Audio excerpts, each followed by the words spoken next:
Nelson Mandela বর্ণবাদের বিরুদ্ধে লড়াই করা এক অবিসংবাদিত নেতা, যিনি হয়েছিলেন বিশ্বের সবচেয়ে সম্মানিত রাষ্ট্রনায়কদের একজন। আফ্রিকার মানুষের কাছে তিনি মাদিবা নামে পরিচিত। বর্ণবাদের অবসান ঘটিয়ে বহু বর্ণভিত্তিক গণতন্ত্র প্রতিষ্ঠার সংগ্রামে তিনি নেতৃত্ব দিয়েছিলেন। দর্শক নিশ্চয়ই বুঝে গেছেন, আজ আমরা আলোচনা করব দক্ষিণ আফ্রিকা নিয়ে। স্বাগত জানাচ্ছি, দেখব এবার জগৎটাকে।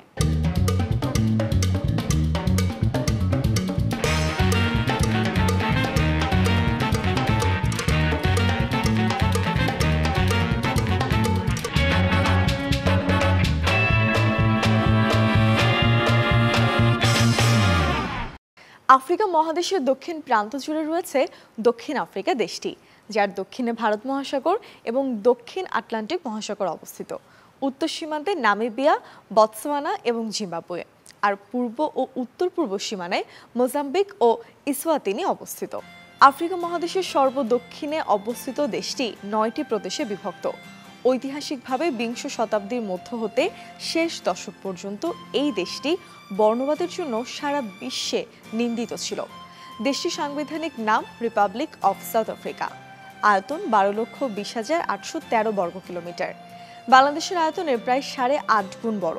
2024 সালের হিসেবে দেশটির জনসংখ্যা প্রায় 6,47,01,000 জন। দক্ষিণ আফ্রিকার 3টি শহর রাজধানী হিসেবে কাজ করে। প্রিটোরিয়া নির্বাহী, কেপ টাউন বিধানসভা এবং ব্লুমফেন্টেইনকে বিচারিক রাজধানী হিসেবে কাজ করে। প্রাকৃতিক সৌন্দর্য, মনোমুগ্ধকর পরিবেশ এবং উপযুক্ত আবহাওয়ার শহর দক্ষিণ আফ্রিকার কেপ টাউন। পর্যটকরা বছরের পর বছর ধরে এখানে ভ্রমণে আসেন। দক্ষিণ আফ্রিকার ইতিহাস বেশ পুরনো। বিভিন্ন সময়কার প্রত্নতাত্ত্বিক নিদর্শনে দেখা যায় প্রায় 30 লক্ষ বছর আগেও দেশটিতে মানুষের বসবাস ছিল। দক্ষিণ আফ্রিকায় যারা প্রথমে বসতি স্থাপন করেন তারা স্যান নামে পরিচিত। এরপর আসে খই ও বান্টু ভাষার লোকজন। আফ্রিকার অন্যান্য অঞ্চল থেকে এরা যাযাবর হিসেবে এখানে আসে। 1500 খ্রিস্টাব্দে কেপ সাগরপথ আবিষ্কারের 150 বছর পর 1652 খ্রিস্টাব্দে হল্যান্ডের ইস্ট ইন্ডিয়া কোম্পানি এখানে একটি বিশ্রাম কেন্দ্র স্থাপন করে। পরে সেটাকে কেন্দ্র করে গড়ে ওঠে কেপটাউন শহর। তখন সেখানে বাস করত স্থায়ী জোনা ও জুলু সম্প্রদায়। 1497 সালে পর্তুগিজ অভিযাত্রী ভাস্কো দা গামা নাটাল উপকূলে প্রথম অবতরণ করেন। 1652 সালে Dutch East India Company Riebeeck Table বেতে কেপ কলোনি প্রতিষ্ঠা করেন। তবে 1795 সালে ব্রিটিশ বাহিনী নেদারল্যান্ডস থেকে কেপ কলোনি দখল করে। পরবর্তীতে 1803 সালে ডাচদের কাছে অঞ্চল ফিরিয়ে দেওয়া হয়। 1806 সালে ব্রিটিশদের কাছে যা হস্তান্তর করা হয়। এরপরে সাকা জুলু সাম্রাজ্যের উত্থান ঘটে। 1867 সালটি দক্ষিণ আফ্রিকার ইতিহাসে উল্লেখযোগ্য, কারণ এই সময় কিম্বারলিতে হীরা আবিষ্কৃত হয়। 80 দশকে বোয়ার্সা ব্রিটিশদের বিরুদ্ধে বিদ্রোহ করে, যদিও আলোচনার মাধ্যমে যুদ্ধের অবসান ঘটে। প্রথম বিশ্বযুদ্ধের পরে 1919 সালে আফ্রিকার সাবেক জার্মান অঞ্চল দক্ষিণ আফ্রিকার প্রশাসনের অধীনে চলে আসে। তারপর থেকে কৃষ্ণাঙ্গ এবং শ্বেতাঙ্গদের আলাদা করার জন্য আইন পাশ হয়। নিষিদ্ধ হয় কমিউনিস্ট পার্টি। নেলসন ম্যান্ডেলার নেতৃত্বে এএনসি নাগরিক অবাধ্যতার প্রচারণার সাথে প্রতিক্রিয়া জানায়। 60-এর দশকে শারভিলে বিক্ষোভে 69 জন কৃষ্ণাঙ্গ বিক্ষোভকারী নিহত হয়। 1961 সালে কমনওয়েলথ ত্যাগ করে দক্ষিণ আফ্রিকা একটি প্রজাতন্ত্র ঘোষণা করে। তরুণ বয়সে ম্যান্ডেলা চলে আসেন জোহান্সবার্গে। সেখানে তিনি আফ্রিকান ন্যাশনাল কংগ্রেসের যুব শাখার প্রেসিডেন্ট নির্বাচিত হন। ঘনিষ্ঠভাবে জড়িয়ে পড়েন বর্ণবাদ বিরোধী আন্দোলনে। একই সাথে তিনি কাজ করেন একজন আইনজীবী হিসেবেও। পরবর্তীকালে 1944 সালে ইউথ লীগ প্রতিষ্ঠায় সক্রিয় ভূমিকা পালন করেন ম্যান্ডেলা। 1962 সালে ম্যান্ডেলাকে দক্ষিণ আফ্রিকার বর্ণবাদী সরকার গ্রেপ্তার করে। দীর্ঘ 27 বছর তাকে কারাগারে বন্দী থাকতে হয়। এর মধ্যে 18 বছরই কাটাতে হয়েছে দক্ষিণ আফ্রিকার কুখ্যাত রোবেন দ্বীপের কারাগারে। এরপর 1990 সালের 11 ফেব্রুয়ারি কারাগার থেকে মুক্ত হন ম্যান্ডেলা। কারাগার থেকে বের হয়ে নিজ দলের হয়ে দক্ষিণ আফ্রিকার শ্বেতাঙ্গ সরকারের সাথে শান্তি আলোচনায় অংশ নেন। 1994 সালে নির্বাচনে দক্ষিণ আফ্রিকায় গণতান্ত্রিকভাবে প্রথম কৃষ্ণাঙ্গ প্রেসিডেন্ট নির্বাচিত হন ম্যান্ডেলা। 1999 সাল পর্যন্ত প্রেসিডেন্টের দায়িত্ব পালন করেন। তবে দ্বিতীয় মেয়াদে আর প্রার্থী হতে রাজি হননি তিনি। এর আগে 1993 সালে FWD ক্লার্কের সাথে যৌথভাবে শান্তিতে নোবেল পুরস্কার পান এই বর্ণবাদ বিরোধী নেতা। 2013 সালে 95 বছর বয়সে মারা যান ম্যান্ডেলা। দক্ষিণ আফ্রিকার কোনো রাষ্ট্রীয় ধর্ম নেই। এটি একটি ধর্মনিরপেক্ষ রাষ্ট্র, তবে বেশিরভাগই খ্রিস্ট ধর্মের অনুসারী। এছাড়াও হিন্দু, ইসলাম এবং বৌদ্ধ ধর্মের অনুসারীরাও আছেন দেশটিতে। দক্ষিণ আফ্রিকাকে বিশ্বের ধর্মীয় সহিষ্ণু জাতি হিসেবে গণ্য করা হয়। এখানে খ্রিস্টান ও অন্যান্য ধর্মের লোকজন একে অপরের প্রতি সহযোগী ও শান্তিপূর্ণ আচরণ করে। দক্ষিণ আফ্রিকার 12টি সরকারি ভাষা আছে। আফ্রিকা মহাদেশের সর্বদক্ষিণে অবস্থিত রাষ্ট্র দক্ষিণ আফ্রিকায় মুসলমানদের সংখ্যা কম নয়, 3% বেশি মুসলিম দেশটিতে বসবাস করে। নৃতাত্ত্বিকভাবে রাষ্ট্রের মুসলমানদের বেশিরভাগই ভারত মহাসাগরীয় ইউরোপীয় উপনিবেশগুলো থেকে নির্বাসিত রাজবন্দী বা দাস বানিয়ে নিয়ে আসা মুসলমানদের বংশধর। অল্প সংখ্যক আফ্রিকান বংশোদ্ভূত রয়েছে অবশ্য। 1945 সালের ফেব্রুয়ারিতে প্রতিষ্ঠিত মুসলিম জুডিশিয়াল কাউন্সিল সর্বস্তরের মুসলমানদের নিয়ে সংগঠিত আল মাজলিসুল ইসলামী দক্ষিণ আফ্রিকার মুসলমানদের জাতীয় প্ল্যাটফর্ম হিসেবে কাজ করে। দক্ষিণ আফ্রিকার মুসলমানদের পৃথিবীর সবচেয়ে সুখী সংখ্যালঘু মুসলমান বলে। তারা দক্ষিণ আফ্রিকায় এতটা ধর্মীয় স্বাধীনতা ভোগ করেন যা অনেক মুসলিম দেশেও কল্পনা করা যায় না। দক্ষিণ আফ্রিকার পার্লামেন্ট দ্বিকক্ষ বিশিষ্ট। উচ্চ কক্ষের নাম ন্যাশনাল কাউন্সিল অফ প্রভিন্স, যা 90 জন সদস্য নিয়ে গঠিত হয়। নিম্নকক্ষ ন্যাশনাল অ্যাসেম্বলির সদস্য 400। নিম্নকক্ষের সদস্যরা জনসংখ্যার ভিত্তিতে আনুপাতিক প্রতিনিধিত্বের মাধ্যমে নির্বাচিত হন। অর্ধেক সদস্য নির্বাচিত হন জাতীয় তালিকা থেকে আর অর্ধেক প্রাদেশিক তালিকা থেকে। প্রত্যেক প্রদেশ থেকে 10 জন সদস্য নিয়ে উচ্চকক্ষ গঠিত। প্রতি 5 বছর পর নির্বাচন হয়।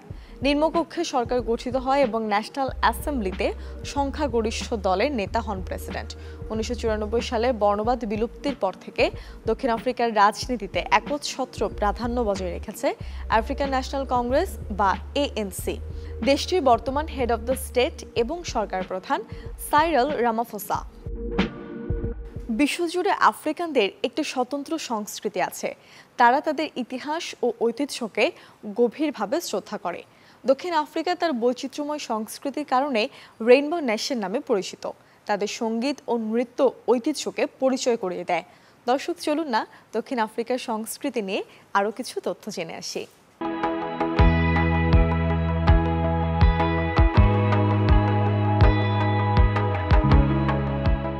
দক্ষিণ আফ্রিকার বাসিন্দাদের নৃতাত্ত্বিক বৈচিত্র্যের কারণে এখানে কোনো একক সংস্কৃতি গড়ে ওঠেনি। ভাষা, খাদ্যাভ্যাস এবং জীবন ধারণের বৈচিত্র্যের মতো আফ্রিকান সংস্কৃতিও বৈচিত্র্যময়। নাজারেথ গির্জায় আয়োজিত হয় এক অদ্ভুত অনুষ্ঠান, নাম শেম্বে ফেস্টিভ্যাল। প্রায় 1,500 সদস্য সিঙ্গা মাদল বাজাতে বাজাতে চলেন কোয়াজুলু নাটাল প্রদেশের দিকে। অনুষ্ঠানে অংশগ্রহণকারীদের সবার শরীরেই জড়ানো থাকে চিতাবাঘের ছালের পোশাক।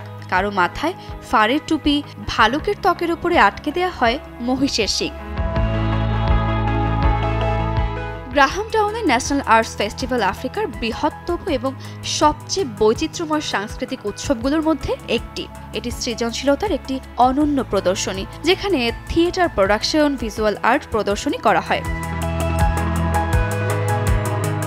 ব্রিড নদীর তীরে আয়োজিত হয় সেট আপ দ্য ক্রিক হল মিউজিক ফেস্টিভ্যাল। এটি স্থানীয় ব্যান্ডগুলোর একটি বৈচিত্র্যময় অংশগ্রহণ। এটি ক্যাম্পিং, নদীর তলদেশে টিউব করা এবং রাতের বেলা নাচের একটি অনন্য অভিজ্ঞতা দিবে। কেপটাউন ইন্টারন্যাশনাল জ্যাজ ফেস্টিভ্যাল হলো একটি বিশ্ববিখ্যাত ইভেন্ট, যা সারা বিশ্বের জ্যাজ প্রেমীদের একত্রিত করা হয়। এই 2 দিনের উৎসবে আন্তর্জাতিক এবং স্থানীয় জ্যাজ সঙ্গীতজ্ঞদের একটি দুর্দান্ত আয়োজন করা হয়। আফ্রিকা মহাদেশের বৃহত্তম অর্থনীতির দেশ দক্ষিণ আফ্রিকা। দেশটির আনুমানিক জিডিপি প্রায় $400 বিলিয়ন। সোনা, হীরা, প্লাটিনাম, ম্যাঙ্গানিজ এবং অন্যান্য খনিজ শিল্পে দেশটির অর্থনীতিতে সবচেয়ে বেশি অবদান রাখে। 19 শতকের শেষের দিকে হীরা এবং সোনা আবিষ্কৃত হওয়ার পর থেকে দক্ষিণ আফ্রিকার অর্থনীতিতে বিপ্লব ঘটে। বিদেশি বিনিয়োগ ও সুউন্নত উৎপাদন ব্যবস্থা অর্থনীতিকে শক্তিশালী করেছে। দক্ষিণ আফ্রিকায় আইন, যোগাযোগ, জ্বালানি ও যাতায়াত ব্যবস্থা বেশ উন্নত। দেশটির এ মহাদেশের সবচেয়ে বড় জ্বালানি উৎপাদনকারী ও ব্যবহারকারী দেশ। পর্যটন খাত থেকে উল্লেখযোগ্য রাজস্ব আসে। প্রধান রপ্তানি দ্রব্য খাদ্যশস্য, হীরা, ফল, স্বর্ণ, ধাতব ও খনিজ দ্রব্য, চিনি এবং উল। বর্তমানে দক্ষিণ আফ্রিকায় বেকারত্বের হার 30%-এরও বেশি। দক্ষিণ আফ্রিকার শিক্ষা ব্যবস্থা খুব বেশি উন্নত নয়। এক আন্তর্জাতিক গবেষণায় দেখা গেছে দেশটিতে 10 বছর বয়সী 80% শিশুই ঠিকমতো পড়তেই পারে না। এই সমীক্ষায় 57টি দেশের তালিকায় আফ্রিকা মহাদেশের এই দেশটির অবস্থান সবার শেষে। Progress in international reading literacy স্টাডির সমীক্ষায় দেখা গেছে দক্ষিণ আফ্রিকার শিশুদের 81% দেশটির 12টি সরকারি ভাষার কোনোটি বুঝে পড়তে পারে না। দক্ষিণ আফ্রিকা ছাড়া মহাদেশটির বাকি দুটি দেশ হচ্ছে মরক্কো ও মিশর।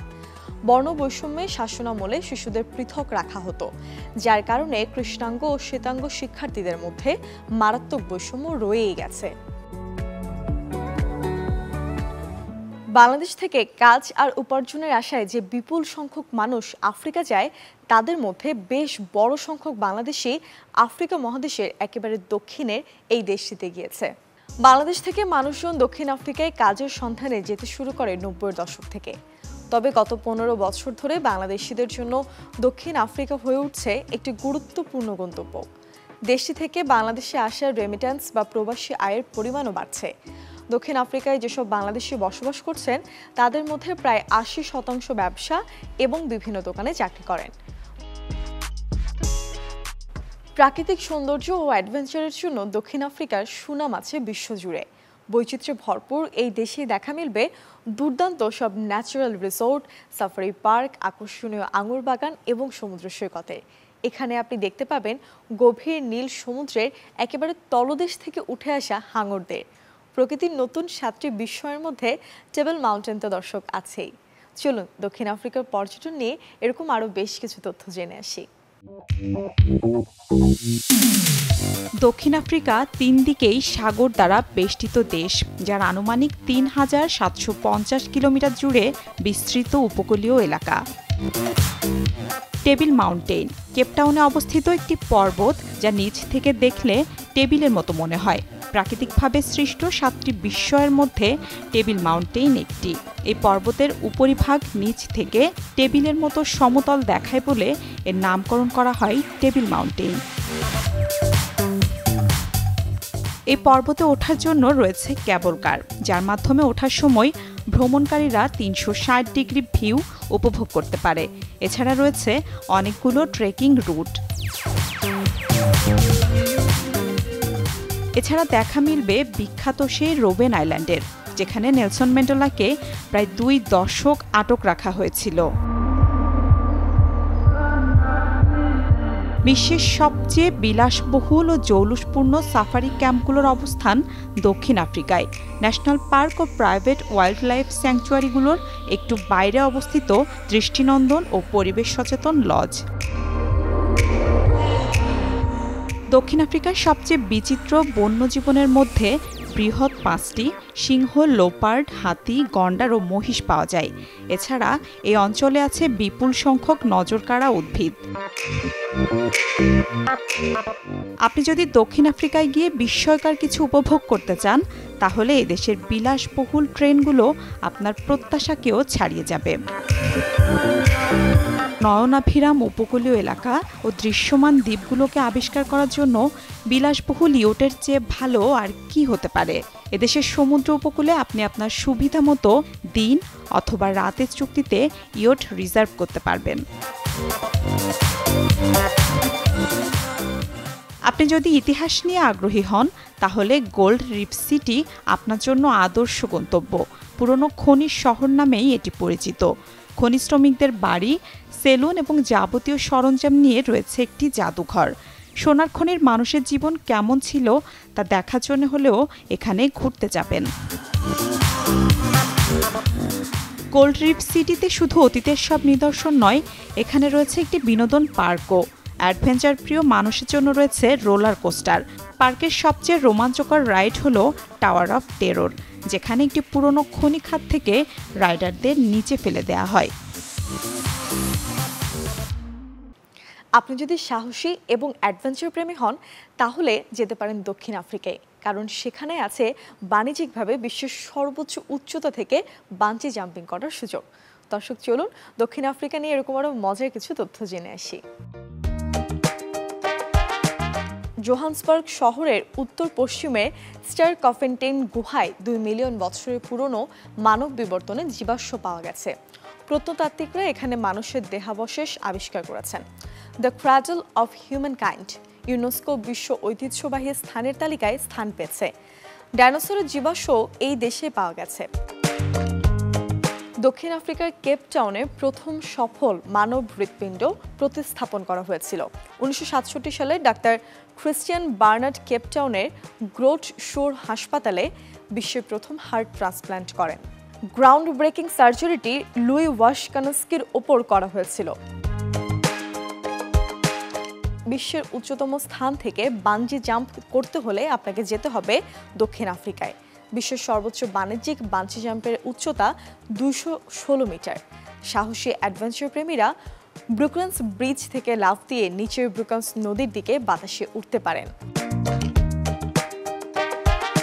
বিশ্বমানের ওয়াইন তৈরিতে দক্ষিণ আফ্রিকার খ্যাতি বিশ্বজোড়া।